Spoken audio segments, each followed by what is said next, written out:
The Six Swans by the Brothers Grimm. A king was once hunting in a great wood, and he hunted the game so eagerly that none of his courtiers could follow him. When evening came on, he stood still and looked round him, and he saw that he had quite lost himself. He sought a way out, but could find none. Then he saw an old woman with a shaking head coming towards him, but she was a witch. "Good woman," he said to her, "can you not show me the way out of the wood?" "Oh, certainly, Sir King," she replied. "I can quite well do that, but on one condition, which if you do not fulfill, you will never get out of the wood and will die of hunger." "What is the condition?" asked the king. "I have a daughter," said the old woman, "who is so beautiful that she has not her equal in the world, and is well fitted to be your wife. If you will make her lady queen, I will show you the way out of the wood." The king, in his anguish of mind, consented, and the old woman led him into her little house, where her daughter was sitting by the fire. She received the king as if she were expecting him, and he saw that she certainly was very beautiful. But she did not please him, and he could not look at her without a secret feeling of horror.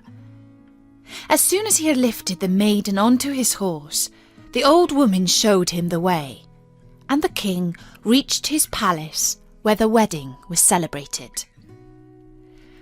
The king had already been married once before, and had by his first wife 7 children, 6 boys and 1 girl, whom he loved more than anything in the whole world. And now, because he was afraid that their stepmother might not treat them well and might do them harm, he put them in a lonely castle that stood in the middle of the wood. It lay so hidden, and the way to it was so hard to find, that he himself could not have found it out had not a wise woman given him a reel of thread which possessed a marvellous property. When he threw it before him, it unwound itself and showed him the way. The king went so often to visit his dear children that the queen was offended at his absence. She grew curious and wanted to know what he had to do quite alone in the wood. She gave his servants a great deal of money, and they betrayed the secret to her, and also told her of the reel of thread which alone could point out the way. She had no rest now till she found out where the king guarded the reel, and then she made some little white shirts, and as she had learned from her witch mother, sewed an enchantment in each of them. And when the king had ridden off, she took the little shirts and went into the wood, and the reel showed her the way. The children, who saw someone coming in the distance, thought it was their dear father coming to them, and sprang to meet him very joyfully. Then she threw over each one a little shirt, which when it had touched their bodies, changed them into swans, and they flew away over the forest. The queen went home quite satisfied, and thought she had got rid of her stepchildren. But the girl had not run to meet with her brothers, and she knew nothing of her. The next day the king came to visit his children, but he found no one but the girl. "Where are your brothers?" asked the king. "Alas, dear father," she answered, "they have gone away and left me all alone." And she told him that looking out of her little window, she had seen her brothers flying over the wood in the shape of swans, and she showed him the feathers which they had let fall in the yard and which she had collected. The king mourned, but he did not think that the queen had done the wicked deed, and as he was afraid the maiden would also be taken from him, he wanted to take her with him. But she was afraid of the stepmother, and begged the king to let her stay just one night more in the castle in the wood. The poor maiden thought, "My home is no longer here. I will go and seek my brothers."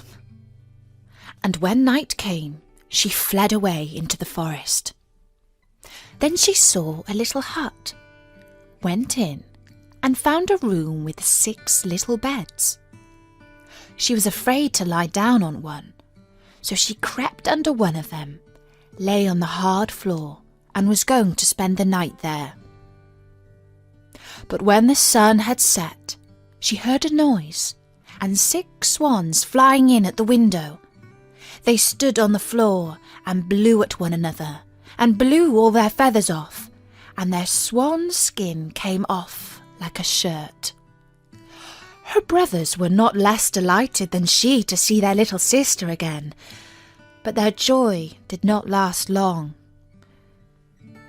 "You cannot stay here," they said to her. "This is a den of robbers. If they were to come here and find you, they would kill you." "Could you not protect me?" asked the little sister.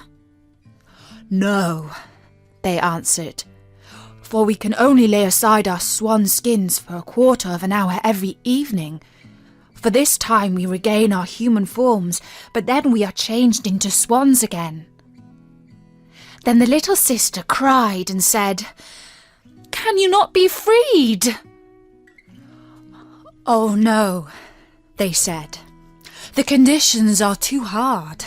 You must not speak or laugh for 6 years, and must make in that time 6 shirts for us out of starflowers. If a single word comes out of your mouth, all your labour is in vain." And when the brothers had said this, the quarter of an hour came to an end, and they flew away out of the window as swans. But the maiden had determined to free her brothers, even if it should cost her her life.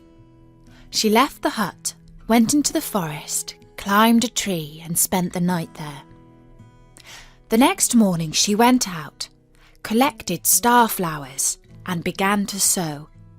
She could speak to no one, and she had no wish to laugh, so she sat there, looking only at her work.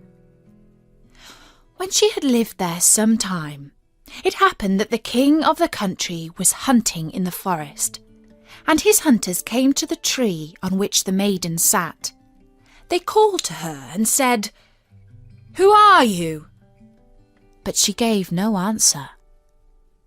"Come down to us," they said. "We will do you no harm." But she shook her head silently.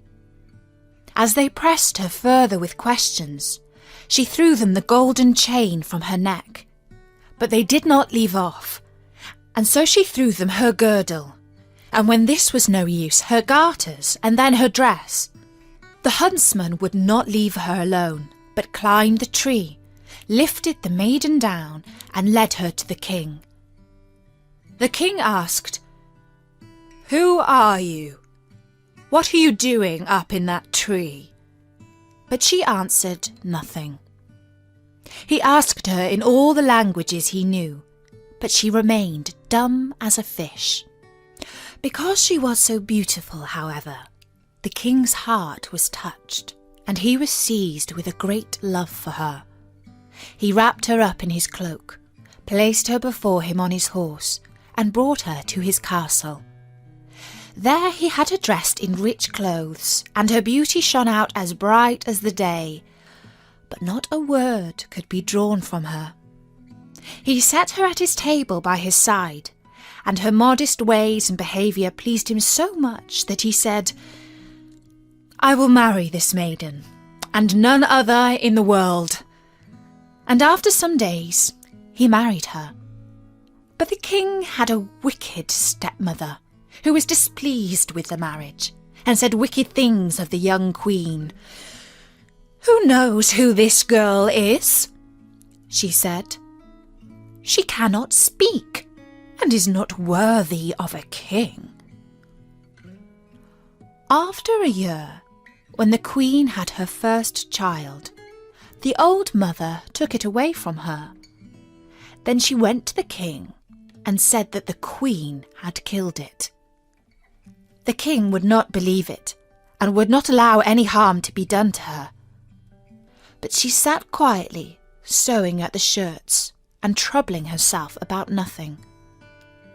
The next time she had a child, the wicked stepmother did the same thing.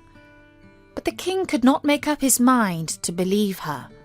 He said, "She is too sweet and good to do such a thing as that. If she were not dumb and could defend herself, her innocence would be proved." But when the third child was taken away, and the queen was again accused, and could not utter a word in her own defence, the king was obliged to give her over to the law, which decreed that she must be burnt to death. When the day came on which the sentence was to be executed, it was the last day of the 6 years in which she must not speak or laugh. And now she had freed her dear brothers from the power of the enchantment. The 6 shirts were done. There was only the left sleeve wanting to the last. When she was led to the stake, she laid the shirts on her arm, and as she stood on the pile and the fire was about to be lighted, she looked around her and saw 6 swans flying through the air. Then she knew that her release was at hand, and her heart danced for joy. The swans fluttered round her and hovered so low that she could throw the shirts over them.